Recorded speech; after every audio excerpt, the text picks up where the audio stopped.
नमस्कार, स्वागत है आपका YouTube चैनल छत्तीसगढ़ टुडे में। आज है 26 अगस्त 2021, दिन गुरुवार, और आज हम 25 और 26 अगस्त के महत्वपूर्ण छत्तीसगढ़ करंट अफेयर प्रश्नों को हल करेंगे।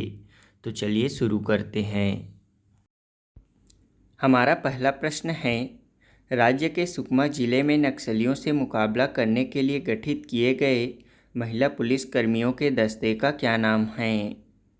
इसका आंसर है option C, Durga fighters. Chhattisgarh के सुकमा जिले में नक्सलियों से मुकाबला करने के लिए गठित किए गए महिला पुलिस कर्मियों के दस्ते का नाम दुर्गा फाइटर्स रखा गया है। इसमें 32 पुलिसकर्मी शामिल हैं। इस दस्ते का गठन रक्षाबंधन के अवसर पर किया गया। एसपी सुनील शर्मा की मौजूदगी में दुर्गा फाइटर्स ने नक्सलियों के खात्मे का संकल्प दोहराया है। इस दस्ते को डीएसपी आशा सेन लीड करेंगी। दुर्गा फाइटर्स डीआरजी की तर्ज पर जंगलों में जाकर नक्सलियों से सीधा मुकाबला करेंगे। इस फाइटर दस्ते का गठन महिला पुलिस कर्मियों ने स्वेच्छा से किया है। बता दें कि दंतेवाड़ा जिले में पिछले 2 साल से दंतेश्वरी फाइटर्स भी काम कर रही हैं। इसमें शामिल महिला पुलिसकर्मी भी डीआरजी की जवानों की तरह नक्सलियों से मुकाबला करते हैं।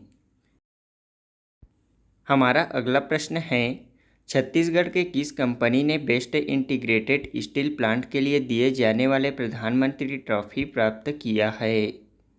इसका आंसर है option A, Bhilai steel plant ने।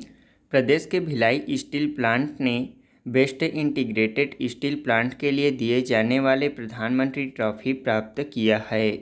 कंपनी ने अपने आप को उन क्षेत्रों की विकास प्रक्रिया में एक महत्वपूर्ण भागीदार के रूप में स्थापित किया है।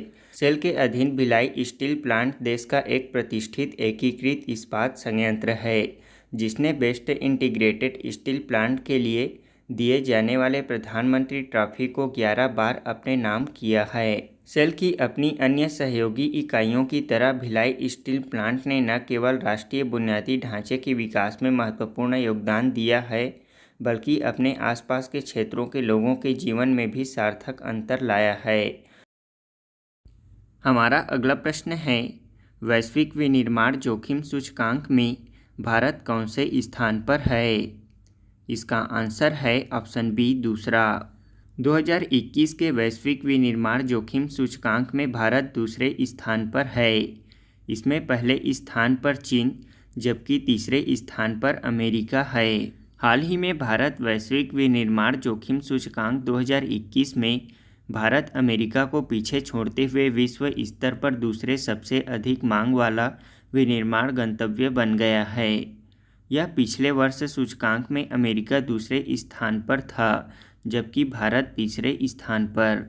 यह सूचकांक अमेरिका और एशिया प्रशांत के 47 देशों में वैश्विक विनिर्माण की दृष्टि से सबसे फायदेमंद स्थानों का आकलन करता है। रिपोर्ट में रैंकिंग का निर्धारण 4 मापदंडों के आधार पर किया जाता है। यह मापदंड है विनिर्माण, कारोबारी माहौल, संचालन लागत और जोखिम। हमारा अगला प्रश्न है, छत्तीसगढ़ से राष्ट्रपति पुरस्कार के लिए चयनित एकमात्र शिक्षक का क्या नाम है? इसका आंसर है option D, doctor Pramod Shukla. Chhattisgarh से एकमात्र राष्ट्रपति पुरस्कार के लिए चयनित शिक्षक हैं प्रमोद शुक्ला।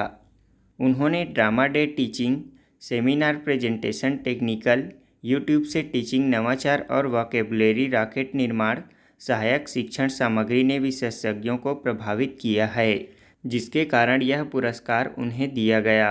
बता दें कि शिक्षा मंत्रालय द्वारा प्रतिवर्ष चयनित शिक्षकों को उनकी उपलब्धियों के लिए राष्ट्रपति द्वारा पुरस्कृत किया जाता है। इस वर्ष जिला व राज्य स्तरीय चयन समिति द्वारा चुने गए 152 शिक्षकों को साक्षात्कार के लिए शिक्षा मंत्रालय द्वारा 3 से 9 अगस्त तक बुलाया गया था। इसमें अंतिम तौर पर देश के 44 शिक्षकों का राष्ट्रपति पुरस्कार के लिए चयन किया गया, जिसमें राज्य के प्रमोद शुक्ला का चयन हुआ। विशेषज्ञों द्वारा डॉक्टर प्रमोद शुक्ला का चयन नवाचारी शिक्षण गतिविधियां, वोकैबुलरी रॉकेट ड्रामा डे के लिए किया गया है। प्रमोद शुक्ला के कपड़ा वन में सेमिनार प्रेजेंटेशन सहित राष्ट्रीय सहसाधन प्रावीण्य छात्रवृत्ति परीक्षा, विज्ञान पहेली प्रतियोगिता, किशोर वैज्ञानिक प्रोत्साहन योजना प्रतियोगिता में 69 छात्रों के चयन के लिए सराहना विशेषज्ञों ने की है। हमारा अगला प्रश्न है, अंतर्राष्ट्रीय सैन्य तकनीकी फोरम आर्मी 2021 का आयोजन किस देश में किया जा रहा है? इसका आंसर है ऑप्शन ए, रूस में। अंतर्राष्ट्रीय सैन्य तकनीकी फोरम आर्मी 2021 का आयोजन रूस में किया जा रहा है।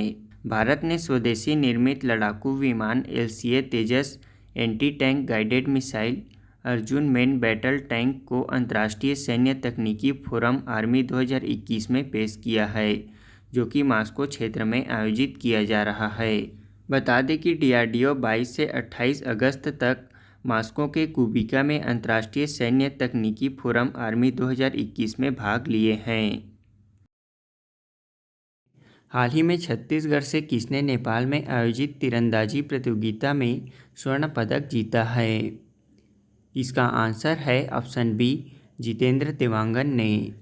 हमारा अगला प्रश्न है, छत्तीसगढ़ सरकार ने राज्य में पहली से कितने कक्षा तक के बच्चों को स्थानीय भाषा और बोली में पढ़ाई करवाने का फैसला लिया है?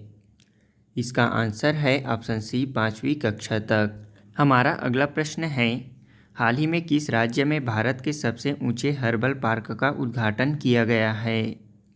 इसका आंसर है ऑप्शन डी, उत्तराखंड राज्य में।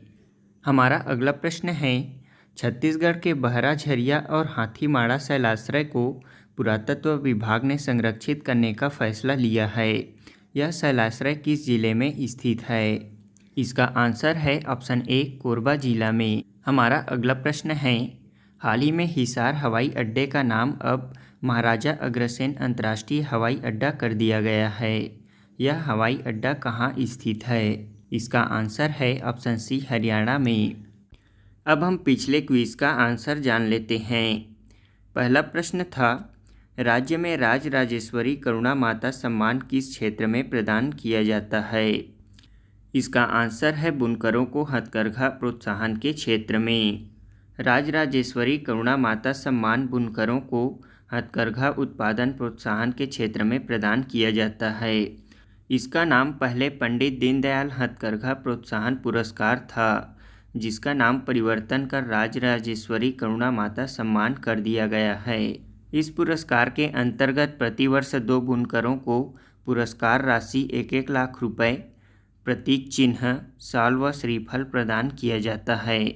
वर्ष 2020 में राज्य अलंकरण राजराजेश्वरी करुणा माता सम्मान कृष्ण कुमार देवांगन व मनहरण देवांगन को प्रदान किया गया है। दूसरा प्रश्न है, राज्य के किस स्थान में अत्याधुनिक केंद्रीय पर्यावरण प्रयोगशाला बनाया जा रहा है? इसका आंसर है नवा रायपुर में। नवा रायपुर अटल नगर में प्रदूषण नियंत्रण एवं पर्यावरण संरक्षण के लिए अत्याधुनिक केंद्रीय पर्यावरण प्रयोगशाला तैयार किया जा रहा है। तीसरा प्रश्न है, 2020 में छत्तीसगढ़ के किस शहर को पूरे देश में बेस्ट सेल्फ सस्टेनेबल सिटी का राष्ट्रीय पुरस्कार मिला है? इसका आंसर है भिलाई शहर को। स्वच्छ सर्वेक्षण रिपोर्ट में 3 से 10 लाख वाली जनसंख्या में भिलाई शहर को बेस्ट सस्टेनेबल सिटी का राष्ट्रीय अवार्ड प्राप्त हुआ है। हमारा आज के क्विज का पहला प्रश्न है, भिलाई स्टील प्लांट की स्थापना कब हुई थी? दूसरा प्रश्न है, 2020 में छत्तीसगढ़ के किस जिले को इफ्को जिला घोषित किया गया है? तीसरा प्रश्न है, छत्तीसगढ़ के किस जिले में रक्षा श्रेणी में पहली उत्पादन इकाई की स्थापना की जाएगी?